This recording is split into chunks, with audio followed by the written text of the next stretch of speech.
Bonsoir, bienvenue sur Meta.tv, lundi, mercredi, des fois vendredi, ça dépend. En tout cas, ce soir, c'est bien en direct avec nous, comme d'habitude. Grand bonjour à la régie, grand bonjour aux modérateurs connectés et à tous les métanotes, en tout cas ceux sur le chat. Alors, j'explique, maintenant je vais expliquer souvent parce qu'apparemment, le message comme ça va. Ceux qui veulent suivre l'émission en direct, il faut s'inscrire sur le chat meta.tv, vous ouvrez un compte et à ce moment-là, vous pourrez poser des questions en direct. Voilà.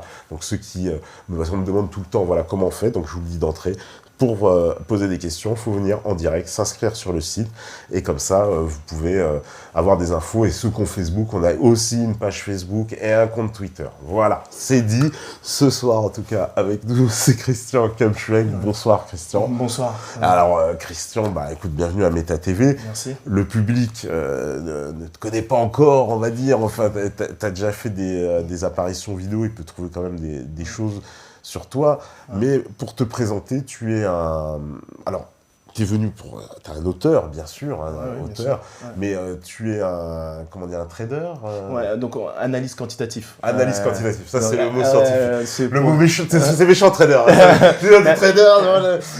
Non, mais c'est vrai que c'est un peu méchant, et nous, ce qu'on fait, c'est vraiment les maths derrière le trading. C'est-à-dire que nous, on propose des couvertures basées sur des maths, majoritairement, c'est des probabilités, qui évitent, justement, qui permettent de calculer le prix juste de produits exotiques, mais aussi de s'assurer d'une bonne couverture. D'accord. Bon, et en plus, tu as un parcours qu'il faut bien souligner, pas commun. Tu as été, comment dire, tu as passé un DEA, c'est ça? Oui, un DEA de probabilité. De probabilité. Tu es parti à travailler à Londres, à la City. Oui, j'ai un peu travaillé à Paris, quelques mois, et après, je suis parti à la City. À la City, ouais, c'est pas commun. Donc, tu étais au milieu des requins, si j'ose dire. T'étais dans la mare aux requins. Quand...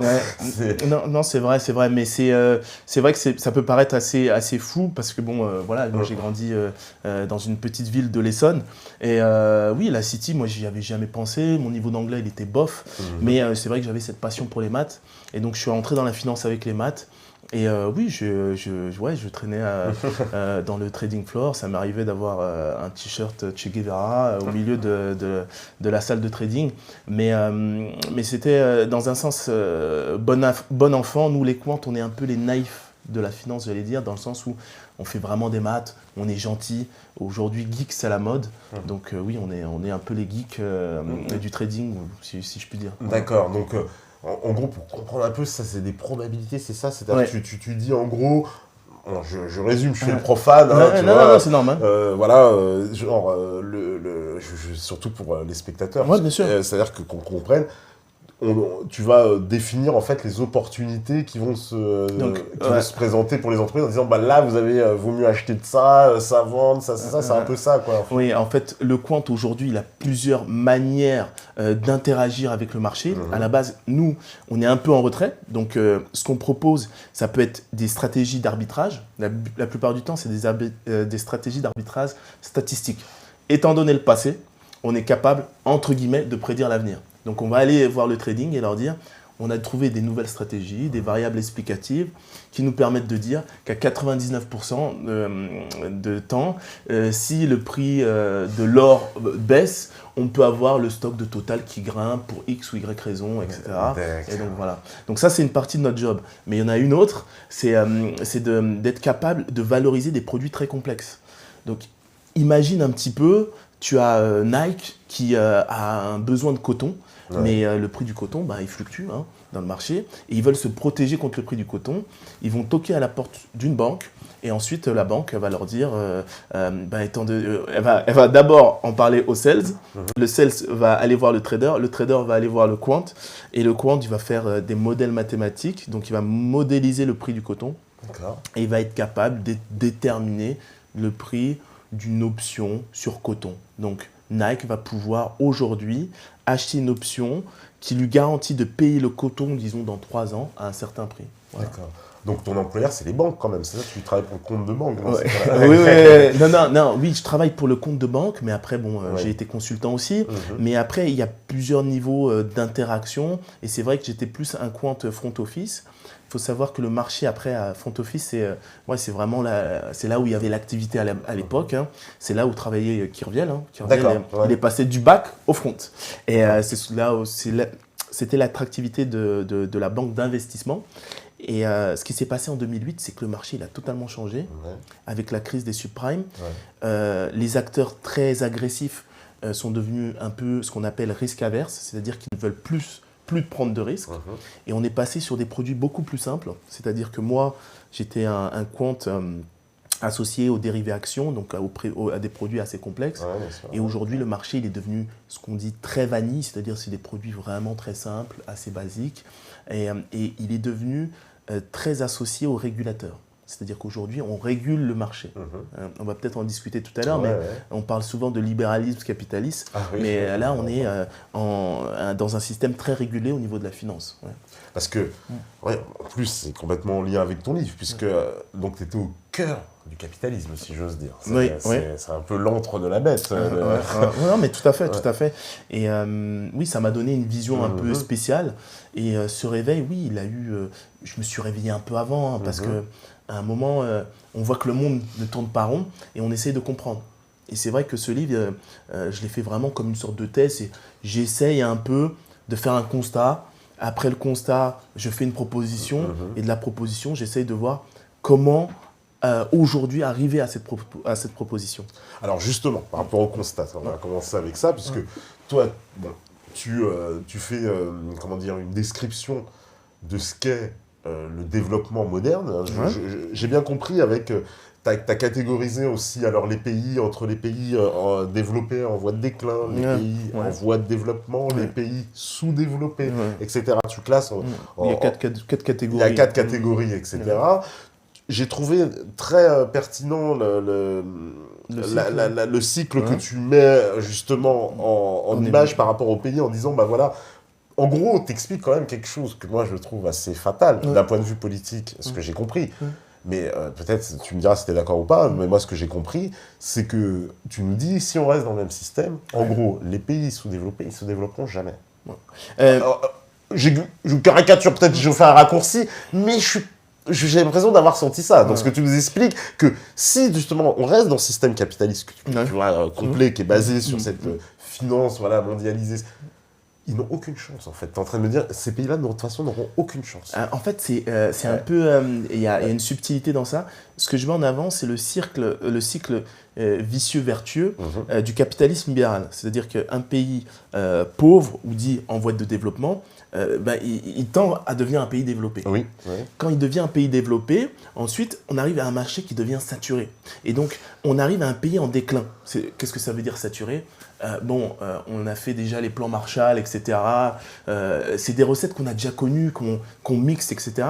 Et donc, le marché devient saturé. Donc après, on devient un pays en déclin.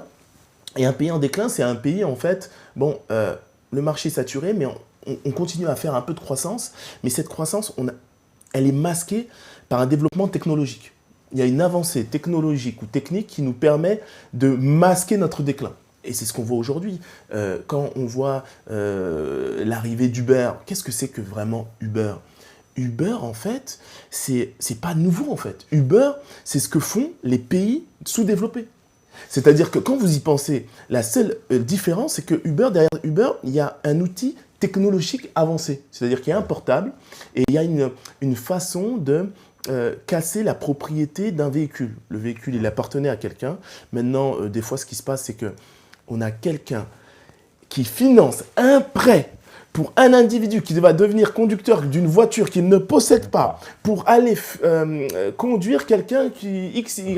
Donc, il faut se rappeler que si vous allez, par exemple, en Afrique, vous allez dans des pays du Sud, mais c'est ce qu'ils font depuis des années.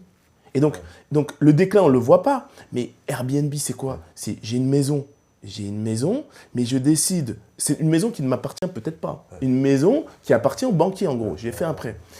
Je pars en vacances, je décide de mettre ma maison à louer à quelqu'un que je ne connais pas. En Afrique, ça existe des choses comme ça, mais c'est la famille qui vient garder la maison, ou sinon on a une nièce qui dort dans une pièce à côté. C'est des tontines aussi en Afrique. Exactement. Et donc il y a un outil technologique qui cache qui cache ce déclin. Et après, on arrive à un pays sous pression. Alors, pays sous pression, là, c'est bientôt la fin. C'est-à-dire que là, on ne peut plus se cacher, en fait. Là, c'est fini. C'est-à-dire que le déclin est avéré. C'est la Grèce, par exemple. Là, c'est fini. On a tout perdu. Et maintenant, il ne nous reste plus qu'à avaler la pilule. On est devenu un pays pauvre.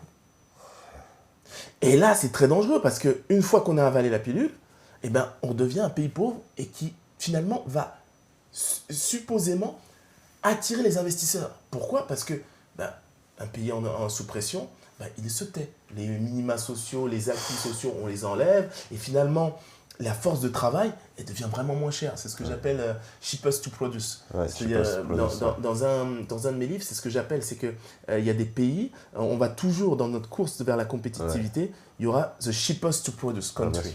Et on arrive avec ce cycle, on peut le voir dans la communauté européenne. Les Portugais et les Espagnols, se sont redevenus des pays pauvres. Alors, qu'est-ce qui se passe? Les Portugais, ils émigrent en Angola, et en Angola, les sans-papiers, on les renvoie. Les Espagnols, ils vont faire des cueillettes au Maroc. Et j'ai rien contre le Maroc, j'ai rien contre l'Angola, mais il y a un cycle. Et ce que je dis, c'est pas que ces pays pauvres, ils vont jamais devenir riches. Quand le marché il est saturé chez les pays riches, les pays donc, deviennent en déclin. Et finalement, le capitalisme, il doit se déplacer. Mais le cycle, il est là.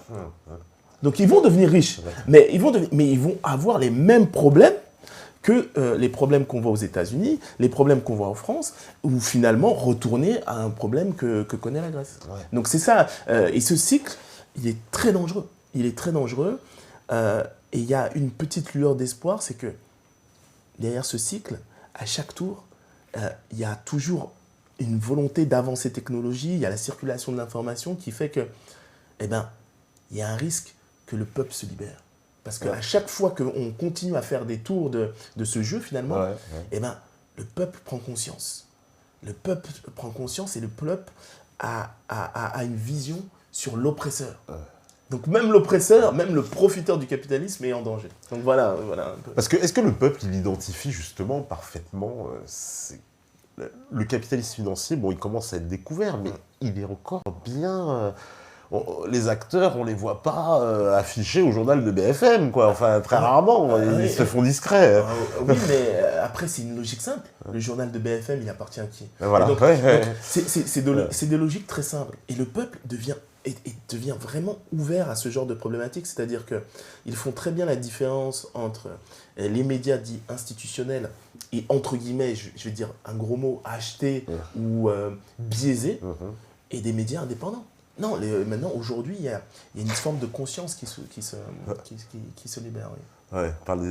C'est ensuite racheté par des vautours. Oui, les pays en déclin sont rachetés, on me dit. C'est vrai que c'est pas faux. Parce que dans ce cycle, alors voilà, ce capitalisme fou, pour toi, il nous entraîne vers un chaos. D'ailleurs, tu dis, le capitalisme, t'es surpris de sa capacité de résilience, parce qu'en 2008, pour toi, ça aurait dû être un coup de grâce, normalement, et pourtant...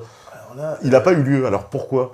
C'est ça qui m'a posé, c'est ça qui m'a fait me remettre en question et je me suis dit, mais attends, c'est pas possible là.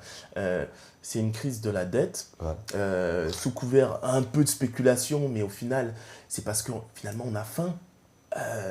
C'est parce qu'on a eu un vendeur qui était capable de vendre du rêve aux petits travailleurs américains et à cause du libéralisme, cette dette a été structuré, packagé dans une sorte de portefeuille qu'on a divisé en plusieurs paquets et qu'on a revendu tout autour du monde. Et donc, à un moment, on se pose des questions, je veux dire. Et on a résolu le problème d'endettement, donc cette crise de la dette, crise des surprimes, on appelle ça la crise du crédit. Par encore plus de crédit. Encore plus de crédit. Et donc là, c'est assez surprenant cette façon que le système a eu d'opérer. C'est-à-dire que moi, j'étais en salle des marchés, on était plusieurs. Par exemple, après la crise du crédit, donc on a bail-out certaines banques. Après, je ne vais pas rentrer dans le schéma complexe, mais en gros, c'est assez bien expliqué dans un film, comment il s'appelle, avec Christian Bale. Mais en gros, on bail-out ces banques, mais en fait, on le bail-out avec l'État qui emprunte en mettant en collatéral, donc engagent les futurs impôts des contribuables. Okay, mais donc, puisqu'ils empruntent, ils vont devoir payer des intérêts. Ils empruntent des intérêts à la Banque centrale, mais pas qu'à la Banque centrale, à d'autres banques. Ouais. Mais c'est carrément fou. Mais pour revenir, après la crise des crédits, on a eu la crise de la dette. Et la Grèce, par exemple, c'est un pays qui ne pourra jamais rembourser. Il ne pourra jamais rembourser. Ouais. Jamais, c'est-à-dire jamais. Là, c'est des chèques, c'est pas des chèques en blanc, c'est des chèques qu'on leur donne et ils savent, même eux, les Grecs, ils savent qu'ils ne pourront jamais rembourser. Mais parce que, clairement, par exemple, pour la dette, pour l'affaire de la Grèce, parce qu'ils sont dans l'euro. Ils auraient dû sortir de l'euro depuis très longtemps, depuis le début. C'est une évidence. Donc la première chose, je me souviens, moi, on était avec des amis, et c'est vrai qu'on faisait un peu des paris, un peu. Et il faut vous dire que quand on est au cœur de ce type de problématique, nous, quand je dis nous, c'est plutôt les institutions financières, elles sont là pour se couvrir sur tout type de scénario. C'est-à-dire que la Grèce serait sortie de l'euro, on était prêt déjà on était préparé à passer au lira. C'est-à-dire on était déjà préparé, c'est-à-dire qu'on préparait une courbe des taux spécifique à la Grèce, etc., au cas où ils sortent. Parce qu'il n'y a aucun sens économique à la survie de la Grèce. Aucun sens économique. C'est un non-sens de lui le fournir, parce qu'en fait, en gros, on éponge, mais ils ne rembourseront jamais rien. Et les autres pays s'engagent aussi, parce qu'on prend des engagements. La France, avec le TSCG, là, le MES, on ne sait pas trop ce qu'ils fabriquent. Là, non. Mais en gros, qu'est-ce qu'on protège? On protège une idéologie. Ouais. Il y a eu, dans cette crise de la dette, il y a eu un combat entre l'idéologie politique. Bon, derrière l'idéologie politique, bien sûr, c'est biaisé, c'est-à-dire que derrière l'euro, il y a des lobbyistes, etc. Mais c'est une idéologie politique et une réalité économique. Et même nous, en banque d'investissement, c'était clair. C'était clair, ils vont faire défaut. Et il y a eu, ce qui est intéressant aussi de voir par rapport à cette crise, il y a eu des acteurs donc, de la finance de marché qui ont fait le pari de l'idéologie. C'est-à-dire, ils se sont dit, les politiques, ils vont s'accrocher entre eux, ils ont tellement peur, ils vont les bail out. Et donc, ils ont fait ce pari, ils ont mis de l'argent, donc ils ont acheté de la dette grecque pas chère, mais de la dette grecque pas chère. Imaginez-vous demain, toi, tu vas faire défaut, tu es presque, tu vas faire défaut. On me dit, est-ce que tu veux de la dette de tes pas à 10 €. Dans le papier, tu dois 100 €. Est-ce que tu veux, je te la vends pour 10 €. Mais je sais qu'il va faire défaut, moi je ne prends pas. Et donc il y a des fonds qui ont pris cette dette parce qu'ils se sont dit, idéologiquement, les politiques vont sauver la Grèce. D'accord. Parce que si la Grèce tombe, ça veut dire implicitement que tout pays de l'Union européenne peut sortir. Et ça veut dire que finalement, ça remet vraiment en cause non seulement la valeur de marché des dettes de chaque pays, mais à long terme, bien sûr, la fin de l'euro. Ça, c'est clair. On envisage d'ailleurs dans les milieux financiers, ça c'est intéressant, cette sortie de l'euro, elle est envisagée clairement. Clairement. Il y a des stress tests, c'est-à-dire que même la Banque européenne, ils font des stress tests aujourd'hui. Si on sort de l'euro, qu'est-ce qui se passe? Et concrètement, toi, t'en penses quoi? Si on sort de l'euro, dis-nous ton opinion. Tu vois, est-ce que ça va provoquer cet apocalypse prédit par les économistes à longueur de temps qui nous disent « Mais si on sort de l'euro, mon Dieu, c'est la catastrophe, la dévaluation, le machin, on va vous virer vos économies. » Non, mais c'est ce qu'on nous dit à longueur de temps sur toutes les chaînes de télé. Alors toi, c'est quoi ton avis? Déjà, la première chose, moi, je ne regarde plus la télé. Et je regarde juste les médias indépendants. T'as vu, pas mal. Mais l'idée, c'est quoi? C'est qu'il faut vous remettre dans ce contexte. L'euro, comme il est fait, là, présenté, n'a pas beaucoup de sens. C'est-à-dire, qu'est-ce que ça veut dire? On a la même monnaie, mais on a des dettes différentes. Et donc, il y a un contresens clair qu'on a vu durant la crise grecque. C'est-à-dire qu'un seul pays, qui était prêt à faire défaut, a mis de la volatilité dans l'euro. C'est-à-dire qu'on s'est dit, mais qu'est-ce qui va se passer pour l'euro? Donc, un seul pays, et le plus faible de tous ces pays. Et le plus petit, parce que la Grèce ne pèse pas grand-chose au niveau de l'économie européenne. Bien sûr. Et donc ça c'est un point d'Achille clair et net. Après, en ce qui concerne la sortie de l'euro, quand tu dis tous les économistes, faut bien se Oui. dire une chose. Faut bien se dire une chose. Bien sûr. Un économiste qui te dit la vérité, il va passer une seule fois sur BFM, il ne revient plus. Et voilà, plus. Il revient plus. C'est-à-dire que la problématique de l'euro, je pense qu'elle est claire, elle est identifiée. Et au lieu même d'aller même dans l'argumentaire technique, il n'y a même pas de technique à voir. Et c'est pour ça que je appelle mon livre La raison objective, c'est parce que ce n'est pas lié à une science, c'est lié juste à un raisonnement logique et objectif. C'est-à-dire que j'évite dans mon livre de citer. J'évite de citer, c'est parce que ça ne sert à rien. La raison, elle nous appartient à tous. Et donc, pour revenir à la problématique de l'euro, il faut juste analyser la rhétorique. La rhétorique était la suivante. Vous êtes complètement débile, sortir de l'euro c'est ridicule, on est mieux ensemble, il faut aller vers l'avenir, ensemble on est plus fort, etc. Aujourd'hui, la rhétorique est différente. Aujourd'hui, la rhétorique est la suivante. Oh, mais on est déjà dedans, on ne peut plus revenir en arrière, il faut avancer. La rhétorique est totalement différente. On est déjà dedans. Donc, il y a la prise de conscience que non, c'était ridicule. Et donc, ceux qui avaient même raison auparavant, eh ben, ils n'ont aucune gratitude, aucune gratification. C'est qu'aujourd'hui, on dit, oui, mais on est déjà dedans. Qu'est-ce qu'on va faire maintenant? Maintenant, la question, si on veut avancer vers l'avenir, c'est vrai que, bon, ok, on est dedans, ça ne marche pas, qu'est-ce qu'on fait? C'est aussi l'objectif de mon livre, c'est avançons, soyons une force de proposition. Clairement, tout pays peut sortir de l'euro. C'est juste une résilience de nos forces politiques. C'est-à-dire que la résilience qu'emploie M. Fillon à rester dans cette candidature, s'il avait la même concernant l'autonomie de la France, quand il était Premier ministre, eh ben, on ne serait pas dans cette situation. Il y a plusieurs façons de sortir de l'euro, j'en parle un peu dans mon livre, mais la situation la plus simple, c'est de créer une monnaie locale, j'allais même dire une monnaie patriote, c'est vraiment simple, monnaie patriote, et les gens vont me dire, ouais, mais quelle sera sa valeur? C'est une monnaie que vous allez utiliser pour dépenser 100% français ou 100% local. Voilà, c'est de l'argent qui va rester dans le pays, et donc qui va soutenir la croissance interne. Et qu'est-ce que ça va permettre de favoriser la production interne? On va se retrousser les manches et on va apprendre à ne plus être que des outils du capitalisme libéral. On va apprendre à ne plus être que des consommateurs. Parce que c'est ça qu'on est finalement. Ouais. On est devenus que des consommateurs. Quand vous regardez la façon dont vous êtes habillés, vos vêtements, la plupart du temps, viennent de Chine, ma montre, elle est suisse, ma voiture, elle est allemande. Corée, je sais pas où, voilà. Et à un moment, non.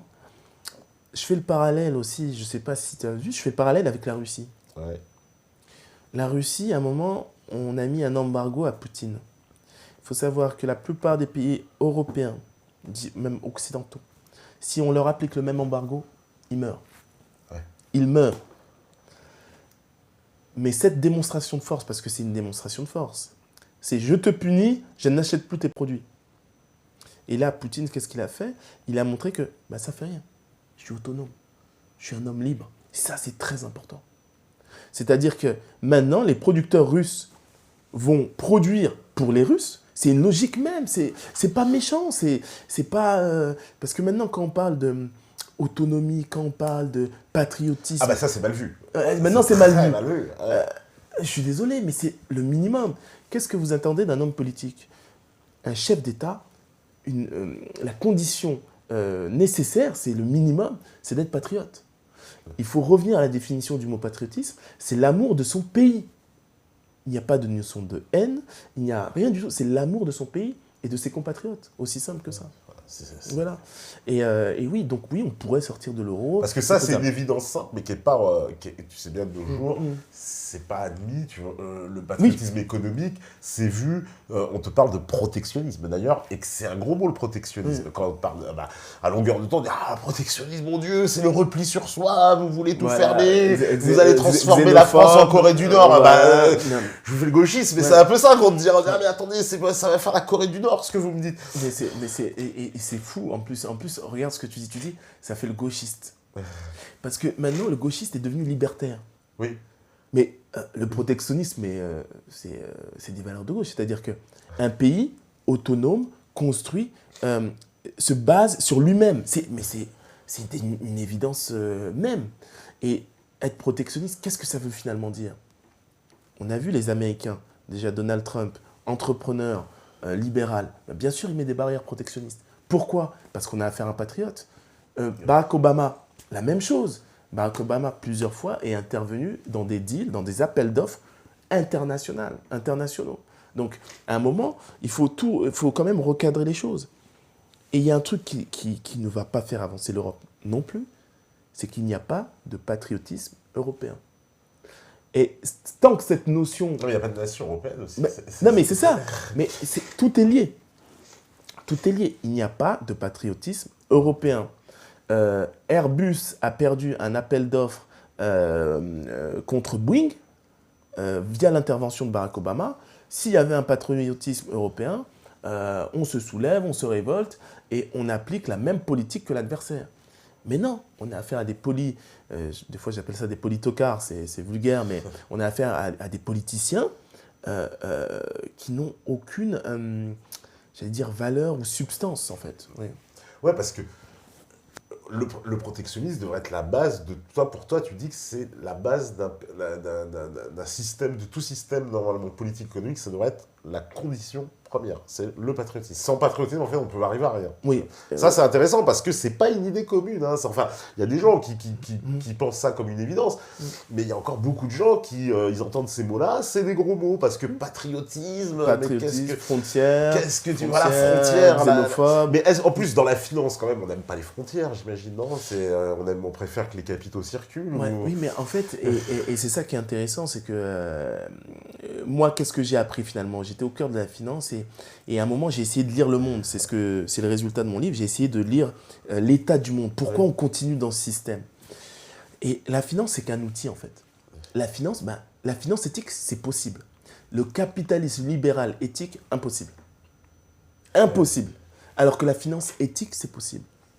Tu as mentionné les tontines, mais là, même moi, j'entreprends. Je suis en train de faire une plateforme WeRepo qui va permettre aux individus de se prêter de l'argent. Se prêter de l'argent entre particuliers. Et bien sûr, c'est possible, et ça sera sécurisé, etc. Mais pensez à ça.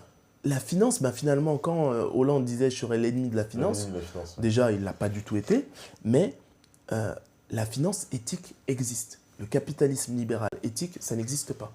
Parce que quoi qu'il arrive, il y a cette course vers la compétition qui va oppresser un peuple ou un autre. Pour être le cheapest to produce. Ce que disait d'ailleurs Marx, déjà, oui. il avait déjà conceptualisé que de toute façon, cette recherche du capitalisme du toujours moins cher fait que cette course folle aujourd'hui à la délocalisation, on voit encore Whirlpool qui s'en va en Pologne parce que le polonais est moins cher que le français. Et pourtant, ils font des bénéfices, mais ils feront encore plus de bénéfices. Et qu'est-ce qu'ils vont vous dire? Ils vont vous dire, oui, mais je suis obligé de faire ça. Si je ne fais pas ça, mes actionnaires ne sont pas contents. Si mes actionnaires ne sont pas contents, finalement, ils se retirent. Ouais. Le niveau de mes actions diminue. L'attractivité de devenir actionnaire Whirlpool va diminuer. Et donc, j'aurai moins de capitaux, etc., etc. Et ça, c'est lié à la peur. Et c'est pour ça que je dis souvent, on est tous finalement des esclaves. Et j'en parle dans le livre, c'est que finalement, le capitaliste est l'esclave du capital, le capital est l'esclave de la masse oppressée, et la masse oppressée est l'esclave du capitaliste. Et tous, ils ont cette peur. Tous ont cette peur. Tous ont cette peur. Il faut juste vous rappeler qu'il y a encore 100, 200 ans, on avait une classe qu'on appelait les nobles. Oui. Cette caste, elle a disparu. Oui. Elle a disparu. Donc on a encore des monarchies, mais ces monarchies sont conservées, et c'est ça qui est très, très intéressant d'un point de vue idéologique. Si j'ai toujours mon roi, j'ai toujours une nation. Ça peut paraître assez bête, mais moi j'ai vécu en Angleterre. God save the Queen. Je peux vous dire que tu sois pakistanais, jamaïcain, ou la reine, c'est quand même quelque chose d'important. Et donc, juste pour revenir sur ce terme, sur ce paradigme, avec le caractère, le fait que cette caste de nobles a disparu, la caste dominante aujourd'hui, elle peut disparaître aussi. Et elle aussi, elle a peur. D'accord. Elle aussi, elle a peur. Parce qu'en 2008, elle était là, cette caste, elle se reposait, elle donnait son argent à une équipe d'investisseurs ou des fonds, des capital ventures qui investissent. Et donc, je donne mon argent pour avoir encore plus d'argent. Mais en 2008, il y en a certains qui ont disparu. Et ça, c'est des choses qu'on n'avait pas prévues, quoi. Oui, Alors, c'était la chute de Lehman Brothers, c'était... voilà. C'est l'événement improbable. Et qu'est-ce qui se passe? C'est que maintenant, j'ai peut-être beaucoup d'argent, mais j'ai cette peur. J'ai toujours cette peur. Cette peur parce que si je suis un peu fragilisé, même mon ancien ami, on était tous les deux profiteurs du capitalisme, eh ben, peut essayer de me manger. Mais qu'est-ce qui peut, comment dire, balayer cette casse? Ce serait quoi? L'effondrement de la monnaie ou l'effondrement du système tout entier? Parce que l'effondrement de la monnaie, on en parle beaucoup. Le dollar, complètement attaqué de toutes parts. On sait que c'est une monnaie très virtuelle qui tient avec ce qu'on sait, l'armée américaine qui intervient là où il faut, etc. Enfin, ça peut s'effondrer, ça c'est parce que beaucoup de gens, bon, je pense à Pierre Jovanovic, Olivier Bérurier, Jacques Sapir, tous ces gens-là, ils nous expliquent que c'est fragile, quoi, que tout ça est très, très, très fragile et que on pourrait en fait être devant un effondrement économique en fait qui nous pend au nez sans qu'on puisse s'en apercevoir. Toi, tu trouves que c'est très crédible, ça, cet effondrement d'un coup qu'on n'aurait pas anticipé, hein, attention, quand je dis on n'aurait pas anticipé, que voilà, le bon peuple, comme tu as dit, la masse oppressée, bon, bah, elle a rendu du boulot, mais demain on se réveille, les distributeurs sont fermés, on t'explique que machin, etc. Est-ce que c'est... Mais mettez-vous dans la peau d'un Grec. Voilà, c'est ça, bien sûr. Un Grec, il est dans la communauté européenne, il a, entre guillemets, une histoire, et il se sent un peu riche, il fait partie des riches. Et le riche grec, ben oui, même lui, à un moment, il a fait ses investissements en Grèce, certains n'ont pas su voir venir le truc. Ils sont arrivés, c'était trop tard, les banques étaient déjà fermées, l'argent il était coupé, tu avais une retraite de 20 000 euros, on te dit ben, maintenant c'est 700 euros, mais pourtant derrière tu as toujours des dettes. C'est-à-dire que même le riche, en fait il faut savoir que le riche, la seule gratification qu'on a d'être riche, c'est entre guillemets de pouvoir s'endetter. Parce qu'on est toujours dans cette course. Et donc même le riche grec, ben, il s'est fait mal, il s'est fait très très mal. Et donc il faut bien voir, est-ce que ça nous pend au nez? Bien sûr. Aujourd'hui, moi, je travaille dans les probabilités, et c'est ce que tu dis, ouais, est-ce que l'événement... Ben, c'est sur ça qu'on travaille. C'est sur ça qu'on travaille. Aujourd'hui, vous avez des gens comme M. Soros qui s'interrogent sur des systèmes un peu plus équilibrés. C'est-à-dire avoir un statu quo, un pseudo-statu quo. Est-ce que moi, profiteur du capital, je peux avoir un rendement, une croissance donc positive, toujours une croissance positive, et en même temps avoir cette masse oppressée qui a une croissance positive. L'idée, en gros, c'est que, attention, cette masse oppressée, elle peut finalement se retourner contre toi. Et faire tomber l'autre côté. Donc, et donc, essaye de lui donner un peu à manger. Et est-ce qu'on peut tous manger ensemble? Mais c'est pas... le problème, il est mal posé parce que c'est pas est-ce qu'on peut manger ensemble, c'est est-ce que moi j'ai un gros gâteau, je peux toujours avoir une croissance, disons, de X%, et toujours l'employé avoir sa croissance de X%. Sous-entendu, si on a tous une croissance de X%, on est tous contents, on ne va pas se tirer dessus. Mais c'est un problème qui est très mal posé parce que cette croissance de X%, en fait, quoi qu'il arrive, elle va être attaquée. Si tes employés peuvent bénéficier justement de X%, le fait qu'on soit dans un système capitaliste libéral, il y aura toujours quelqu'un pour venir produire moins cher et être disruptif dans ton pseudo-équilibre. Et c'est pour ça que je parle de... Moi, je ne parle pas forcément de pays, je parle vraiment de localité autonome, indépendante, sur les besoins primaires. Oui, les besoins primaires. Bah, tout ça, de toute façon, on abordera un peu plus tard, en deuxième partie, justement, on parlera des solutions pour bien comprendre le problème de ce capitalisme, puisqu'en plus, toi, tu étais au cœur de la machine. Un autre problème du capitalisme, qu'on évoque souvent maintenant, qui est beaucoup plus connu, c'est le problème de la création monétaire. Et ça c'est assez fondamental parce que la dette, on est basé à un système sur la dette. Ouais. On est dans une économie de dette. Exactement. Tout est basé sur la dette. Exactement. Et ça, c'est extrêmement fragile, justement, cette dette, ces montagnes de dettes. On parle de falaises budgétaires aux États-Unis. Qu'est-ce qui nous pend au nez avec ce système de dette? Parce que c'est un peu ce qu'on vient d'évoquer, qui a ce risque d'effondrement généralisé. Mais est-ce que si on sort, et là je prends le cas de gens qui font ces propositions-là, qui disent sortons de l'euro, reprenons notre banque centrale et refaisons en gros une dette publique mais maîtrisée par l'État. Est-ce que tu penses que le système pourrait trouver un équilibre avec cette solution-là quand même? C'est-à-dire que la dette n'est plus cette dette avec intérêt des privés, mais une dette, on va dire une dette publique qui soit issue de la banque centrale, quoi. La banque centrale. Mais regardez, un truc, moi j'évite dans le livre de pointer du doigt, parce que pour moi c'est un peu je donne des petites indications, mais j'évite de pointer du doigt. Mais quand on vous parle de Bank of England, quand on vous parle de Bank of Canada, etc., qu'est-ce qu'on essaye de vous faire croire? Donc il y a un marketing derrière.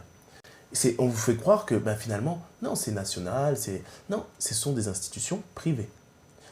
Et rien que de savoir, cette connaissance que ce soit des institutions privées, ça devrait choquer. Ça devrait choquer. Pourquoi? Parce que l'État n'est pas obligé de s'endetter via ce système. L'État n'est pas obligé. C'est-à-dire que si on contrôle sa monnaie, il n'y a aucune nécessité à s'endetter auprès d'une institution privée. Mais c'est si on contrôle sa monnaie. Si on contrôle sa monnaie. Et il y a plus que ça, je parle aussi de révolution spirituelle. De révolution spirituelle. Je dis que c'est ça qui manque finalement. Quand Marx il fait son bilan, je me dis qu'à un moment, il y a un truc qui manque, c'est il faut aussi que les gens soient guidés par le bon sens et le sens commun. Et ça passe par un côté spirituel. Pourquoi? Parce que si on veut tous que notre pays soit autonome, ça passe aussi par des sacrifices. Ouais.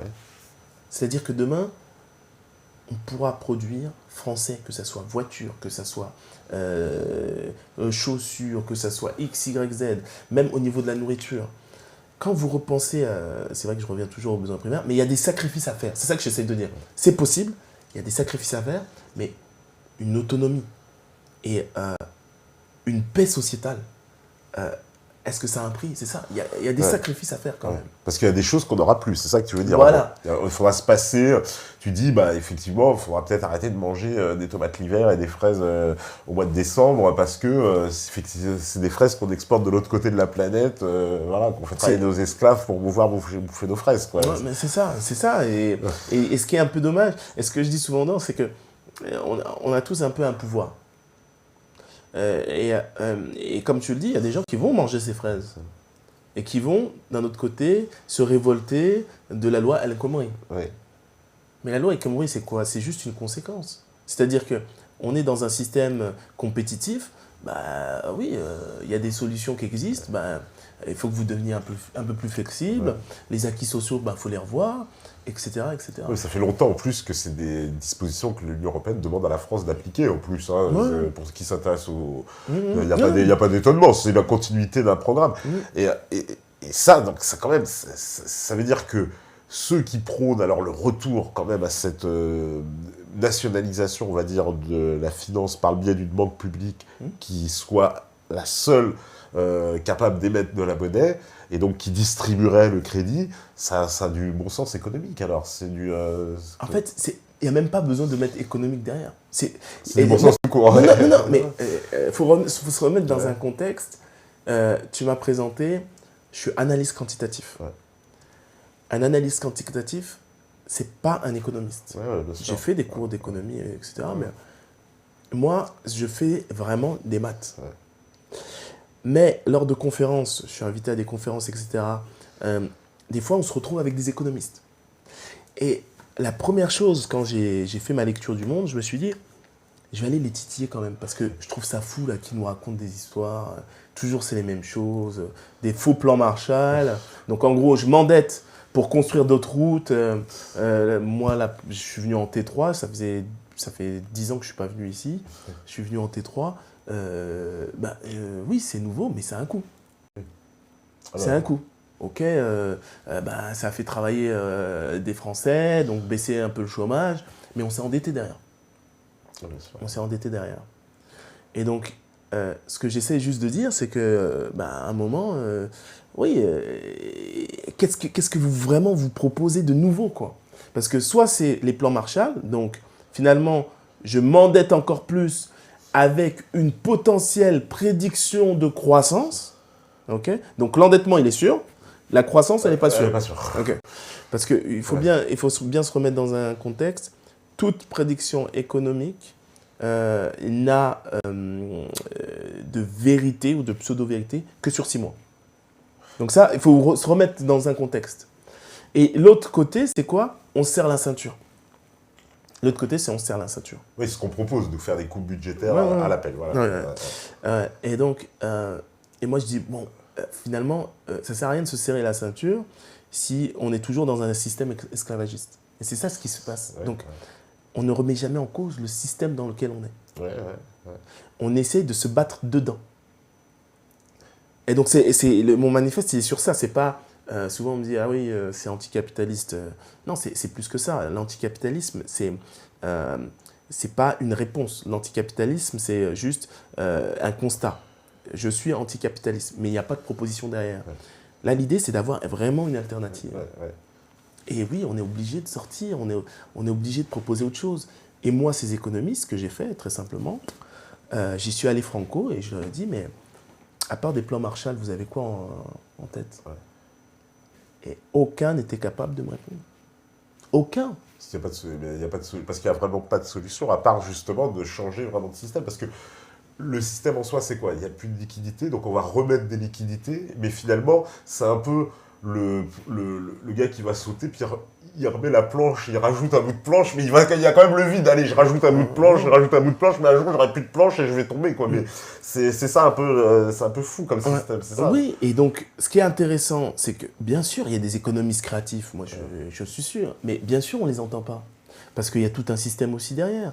Si je suis économiste créatif, je vais être mis sur l'écart parce que je ne suis pas le bon courant. Je ne vais pas recevoir de finances, de subventions, etc., etc. Et donc, il y a tout un système. Mais aujourd'hui, il faut avoir cette honnêteté, faire ce constat que le capitalisme libéral ne fonctionne pas.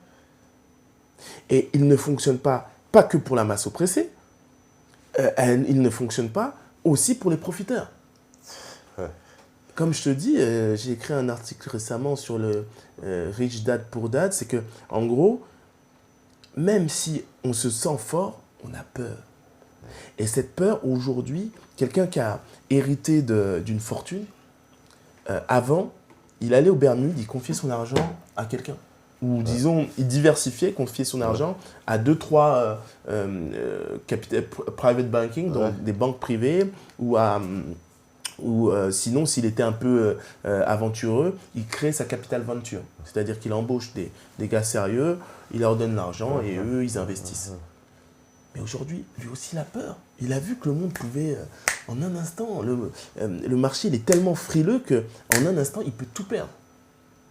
Et donc, lui aussi, il a peur. Lui aussi devient esclave. C'est marrant de le savoir, ça, parce qu'on n'imagine pas qu'ils aient quand même peur à ce point-là. On les sent arrogants un peu. Mais regardez, par exemple, là, on a eu les élections américaines. Il y a des gens qui... Qu'est-ce qui se passe lors de ces élections? La plupart des grands investisseurs, ils investissent des deux côtés. Comme ça, ils sont couverts. Donc la couverture, c'est un peu... Donc quoi qu'il arrive, s'il y en a un qui gagne ou l'autre qui gagne, je vais lui donner un peu d'argent, il va aller dans mon sens, au moins quand je vais l'appeler, il va écouter. Et ça se passe, c'est la même chose en France. Et qu'est-ce qui s'est passé là? Il y a un des investisseurs, il s'est dit, mais qu'est-ce que je fais là? Ils sont incompétents. Moi j'y vais et puis voilà. Mais le problème, c'est qu'en face, il y a des gens qui se disent, moi ça fait 20 ans que je suis là, je suis calme, je donne à droite, à gauche, je reste calme. Lui, il décide de venir dans le jeu. Déjà, il ne veut pas accepter mon argent, donc je sais qu'il ne sera jamais mon esclave. Donc, je commence à parier sur l'adversaire. L'adversaire a perdu. Je ne vais pas insister sur M. Soros, mais les conférences dont je parle, faut savoir que c'est lui qui paye des scientifiques pour venir résoudre un de ces problèmes. Est-ce que c'est possible d'avoir un système un peu... Pour moi, c'est un système qui n'est pas juste, hein, parce qu'on voit bien que si tout le monde a une croissance positive, alors qu'on sait très bien que finalement, non seulement les ressources sont limitées, non seulement il y a la compétition, puisqu'on est toujours, même si localement il y aura ce pseudo-équilibre, on est toujours dans un système global où il y aura toujours quelqu'un qui pourra venir concircuiter ta croissance et dire « Ah ouais, mais regarde, tu les payes tellement cher, moi j'emploie des gens, je les paye moins cher, donc je peux être compétitif. » Mais la compétition, cette compétition justement, toi, parce que c'est vrai que tu en parles, tu dis la compétition, elle emmène une instabilité totale de tout le système. Pour toi, c'est cette compétition permanente, elle nous mène justement, elle rend le système instable par nature, quoi, dans sa structure. Mais on est arrivé quand même à ce stade de compétition d'aujourd'hui, parce qu'il est mondialisé, à cause des lois de mondialisation. Dans une France des années 60, elle n'était pas aussi en compétition avec le monde. Il y avait plus cette structure que tu appelles quand même en circuit fermé. Je veux dire, voilà, on mangeait français, un aspirateur, il était fabriqué en France, une télévision, elle était fabriquée en France, une table, elle était fabriquée en France. C'est la mondialisation, effectivement, le système de compétition, puisque dans ce système-là, au bout d'un moment, la télévision, elle est même plus rentable en France. Mais voilà, alors qu'en plus, je suis fabricant, je peux aller à 500 km, je vais en Pologne de l'autre côté, à 1000 km, et je fais fabriquer ma télé 2 fois moins cher avec les mêmes mecs, et je fais autant d'argent, puisqu'en plus, je les rapporte en France, c'est les Français qui l'achètent. Là, c'est clair. Et encore une fois, c'est une évidence. C'est-à-dire qu'il ne s'agit pas... souvent, on reporte le problème. Et c'est vrai, les gens me disent aussi... Mais nous, on n'a pas le temps de réfléchir. Mais ça fait partie du jeu aussi.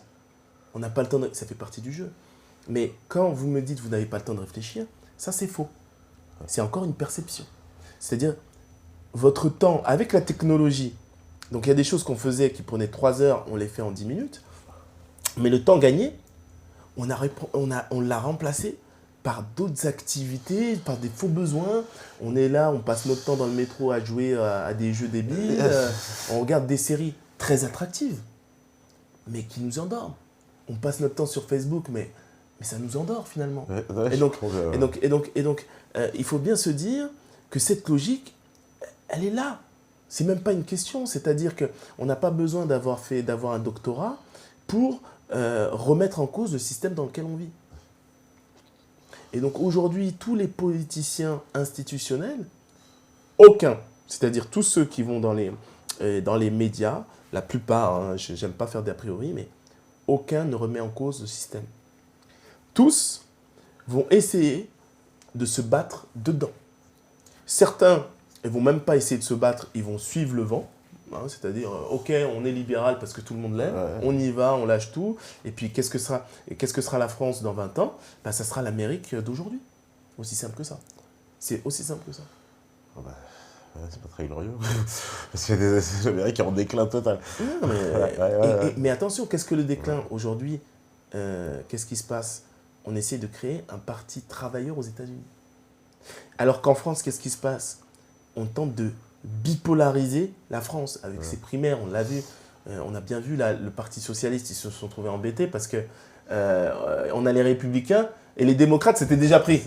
C'était déjà pris, et donc c'est un peu dommage. Et puis là, qu'est-ce qui se passe? Le Parti socialiste, il a explosé. Excusez-moi, je sais que... il est en voie de scission de toute façon avec les lignes qui sont, comme le dit Valls lui-même, irréconciliables. Il avait tout à fait raison. Oui, mais Valls, il y a quelque chose de fou. Moi, je serais socialiste aujourd'hui. Mais je serais mortifié parce qu'on a fait une primaire. Qu'est-ce que ça voulait dire une primaire? Une primaire, ça veut dire, finalement, on règle nos différends en famille et on trouve une direction pour le parti. Monsieur Valls perd. La première des choses, il donne son soutien à quelqu'un d'extérieur du parti. Mais ça, c'est déjà... C'est un manque de respect pour tous les socialistes qui ont payé leur adhésion, qui ont payé aussi pour voter, je pense. Oui, ils ont payé pour voter. Mais c'est une honte. On voit que, si tu veux, au niveau justement des partis traditionnels, en ce moment, tout éclate au grand jour, leurs propres contradictions. Et c'est intéressant parce que c'est aussi sur des problématiques qui touchent, tu vois, ce qu'on en parle, les problématiques économiques, ils sont vraiment pas d'accord entre eux. Il y a une séparation, il y a une scission. Mais je vais vous dire pourquoi ils sont pas d'accord entre eux. Parce que le monde est en train de changer. Et ils en ont même pas conscience. Moi, je me souviens, ce qui se passait aux États-Unis, je me souviens très bien, j'étais dans des radios et je leur ai dit, mais attendez, on rigole de ce qui se passe aux États-Unis, mais il va se passer la même chose en France. C'est-à-dire que, concrètement, ils n'ont rien à proposer. Ça fait 30 ans qu'on voit les mêmes personnes. Oui. Ils n'ont rien à proposer. Et les scissions, elles se font pourquoi? Parce que finalement, on sent bien que les Français, ils veulent autre chose. Oui, ah oui, il y a une volonté. Ils sont déçus. On voit bien que c'est l'électorat, en plus, c'est très volatile. Ils ont voté Sarko, puis après, ils ont voté Hollande, et puis maintenant, ils sont prêts à voter peut-être Marine Le Pen, je sais pas. Enfin, ils sont tous en train de jongler parce qu'ils ne savent plus. On sent que les Français n'arrivent plus à trouver une représentation politique qui suivent leurs aspirations, mais parce qu'on leur ment aussi, parce qu'à chaque fois, on se retrouve avec quelqu'un qui fait un programme, qui annonce beaucoup de choses, et puis... une fois en place, il n'applique pas. Voilà, Hollande disait, voilà, ce que tu as expliqué, l'exemple que tu as donné, l'exemple de la finance, ça a quand même été son axe. Tout le monde a dit, putain, attends, c'est un socialiste. C'est Emmanuel Todd qui parle de hollandise révolutionnaire, là on en a un, attention, Hollande il va leur mettre, oh là, attention, à la finance, planquez-vous les mecs, ça va... Non, c'est une blague, mais en fait, et à un moment, ce que je reproche, parce que moi, je ne suis pas du genre fataliste. À chaque fois, je me dis, bon, déjà, c'est de ma faute, quoi qu'il arrive. Ouais. Ça, c'est la première des choses. Et deux, comme je le disais, on a tous un pouvoir. On a été trompé une fois, 2 fois. Il serait peut-être temps de remettre en question notre processus de sélection des candidats. Parce qu'un candidat qui vous ment, moi, je ne peux pas lui en vouloir, il est en campagne marketing. On parle campagne électorale, c'est une campagne marketing. Je ne peux même pas lui en vouloir. À la fin de mon livre, il y a tout un chapitre « Comment voter en 2017 ». Donc, je vous le recommande. Juste pour ce chapitre, il faut absolument que... Parce qu'il doit y avoir un nouveau processus de sélection. Moi, aujourd'hui, je suis une jeune femme. Chaque fois que je vais au boulot, il y a quelqu'un qui me drague. Donc, le premier, il me drague, il me dit « Voilà, j'aimerais passer la nuit avec vous. Je vais vous épouser après, etc. » Bon, elle y va. Le mec ne l'épouse pas. Ok, le lendemain, un autre, il lui sort les violons, le mec ne l'épouse pas non plus. À un moment, elle-même, elle se dit, bon, à un moment, c'est moi. En fait, j'apporte trop d'importance à ce qu'on me dit. Peut-être que je devrais étudier la personne. Peut-être que je devrais passer par d'autres processus de sélection. C'est évident, et je sais que ce n'est pas facile pour les gens. Parce qu'on est des électeurs passifs. Souvent, on vous dit oh, « Ouais, mais il n'y a que 5 candidats. » Déjà, non, il n'y a pas que 5 candidats. Il y a d'autres candidats invisibles qu'il faut aller chercher. Il faut s'interroger. Il faut s'interroger sur la vraie nature des gens, même les gens qu'on vous propose. Parce qu'il y a de gros acteurs. On a affaire à de grands acteurs. Moi, M. Mélenchon, je l'adore. C'est-à-dire qu'aujourd'hui, je pense que c'est le meilleur d'entre eux. C'est-à-dire le meilleur acteur. C'est-à-dire que Gérard Depardieu, je vais vous dire, il aurait du mal à faire mieux, quoi. C'est vraiment...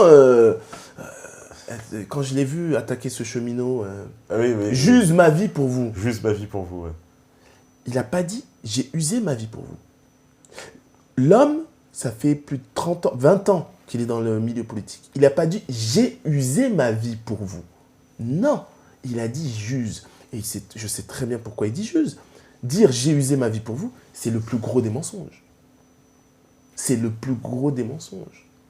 Et je ne comprends pas comment le Parti communiste, parce que ces discours, ils sont très beaux, moi je valide tous ces discours, la plupart, mais je ne comprends pas comment le Parti communiste peut se laisser représenter par cet individu. Et je ne suis pas méchant envers Mélenchon. Là, ce que je remets en cause, c'est tout l'appareil communiste. À un moment, il faut se regarder les yeux dans les yeux. Le discours de Mélenchon, tout le monde l'aime. Mais à un moment, il faut regarder l'individu. Comment je peux encore donner de l'importance à son parcours? C'est ça, la légitimité, l'exemplarité, c'est ça aussi. C'est des valeurs qu'on oublie. On s'interroge que sur un individu à un instant T. Mais regardez son histoire, Regardez ce qu'il a dit. Ouais, mais ouais, c'est sûr, mais sur chaque candidat, dans ce cas, il y en a beaucoup qui élimineraient, hein, parce que des Juppé, anciens, voilà, machin, condamnés pour emploi fictif, parce que tu vois, c'est quand même assez marrant quand ils pensent que on parle en ce moment de remplacer Fillon parce qu'il est soupçonné d'emploi fictif, pour le mettre par Juppé qui a déjà été condamné pour emploi fictif. Bon, moi je veux bien, mais ça, c'est quand même assez cocasse comme situation, quoi, qu'on arrive à ça. Pour moi, je trouve ça... c'est vrai que ça devrait être assez cocasse. Mais ce qui est intéressant dans la résilience de François Fillon, c'est qu'à un moment, on voit très bien le décalage qu'il y a entre ces hommes et la réalité. C'est-à-dire, c'est comme Cuezac, c'est-à-dire cette persévérance dans le mensonge, c'est-à-dire que c'est hallucinant, c'est hallucinant. Il a des conseillers autour de lui, mais il continue, mais c'est hallucinant. Et juste le petit parallèle là entre ce qui se passe à droite et le Tour de France. Il faut savoir que le Tour de France, pendant plus de 8 ans, il n'y a pas de vainqueur du Tour de France. Si vous allez sur Wikipédia, il n'y a pas de vainqueur. Ah ben c'est parce qu'ils ont enlevé les titres à Armstrong. Oui, mais la règle devrait être la suivante. Qu'on donne le deuxième. Au deuxième. Mais le deuxième a déjà eu des affaires de suspicion de dopage pendant cette période. Et le troisième, la même chose. Et donc, il n'y a pas de vainqueur du Tour de France pendant les années Armstrong. Donc, c'est juste pour mettre un peu le parallèle. C'est nous qui avons validé cette caste d'acteurs. C'est nous qui les avons mis dans un piédestal. C'est nous qui avons accepté de laisser la politique à ces politiciens de carrière. C'est la faute à personne d'autre. Rendez-vous compte, demain je me présente. On va oser me demander en quoi je suis légitime. Mais ça veut dire que finalement, vous avez entre guillemets rien compris. C'est-à-dire que votre processus de sélection, il est toujours biaisé. Oui, mais vous n'avez pas d'expérience en politique. Qu'est-ce que c'est que d'avoir de l'expérience en politique? Ma fille était députée à 24 ans, là. 25 ans, un truc comme ça. Plus jeune de député de l'Assemblée nationale. Non, mais bon. Voilà. Non, mais il faut savoir aussi, et c'est vrai, mais c'est juste étudier l'histoire des personnages. C'est-à-dire que il y a une différence entre, déjà, la manière dont on entre en politique, les raisons pour lesquelles on entre en politique, et quel type de politicien on finit. Pourquoi je dis ça? Je dis ça parce que même M. Hollande, clairement, il y a beaucoup de politiciens qui ont décidé de faire de la politique par métier. Ce n'est pas lié à l'idéologie. Ouais. Et certains ont choisi le Parti socialiste comme ça, au hasard. Comme ça, au hasard. Hollande, c'est ce qu'il dit. On aurait pu être à droite, à gauche, en sortant de l'ENA. Vas-y, qu'est-ce que je fais? Je sais pas. Ouais, ils sont plus sympas là. Mais il n'y a pas de conviction. Voilà, il n'y a pas de conviction. On va faire une petite pause. Et la régie, elle est prête. Normalement, on fait la pause et on revient juste après, toujours avec Christian Kempschweg, toujours dans le manifeste de la raison objective. À vous, la régie.